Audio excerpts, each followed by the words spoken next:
Sa ating latest satellite image, makikita po natin, bagamat yung mata ng super typhoon na si Uwan ay nasa bahaging karagatan silangan ng Catanduanes, yung malawak na kaulapan nito ay halos nasasakupan na nga yung nakararaming bahagi ng Luzon, ilang bahagi ng Visayas at ng Mindanao.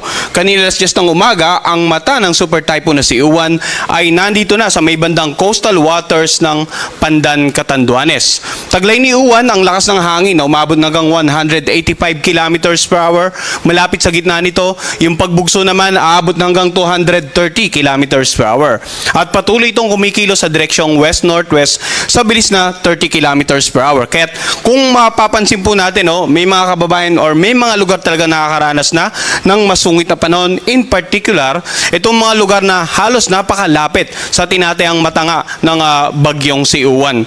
Tanaw na rin ang bagyo sa ating Doppler radar at makikita nga natin yung malawak na mata nito ay patuloy na lumalapit sa kalupaan ng ating bansa at posibleng nahagip nga or direct hit yung tinatawag natin yung pinaka-northernmost part ng Catanduanes. Ano nga ba inaasahan nating pagkilos? Unahin po natin yung magiging pagkilos ng mata ng bagyong si Uwan.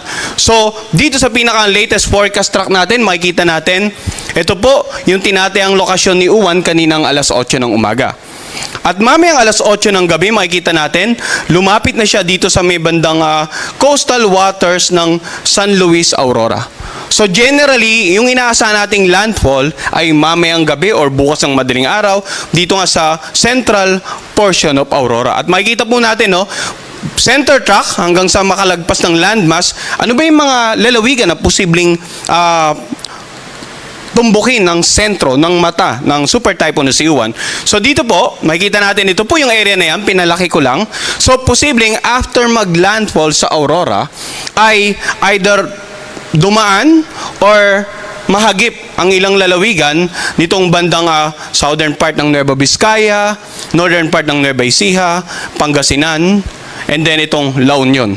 So yun yung mga lugar na posibleng tumbukin ng mata ng bagyong si Uwan. Subalit, yung area of probability, ulitin natin, nagpapakita pa ng mga ibang lugar na posibleng tawirin maging aktual na pagkilos ng sentro or mata ng super typhoon Uwan within the forecast period. So, dapat maging handa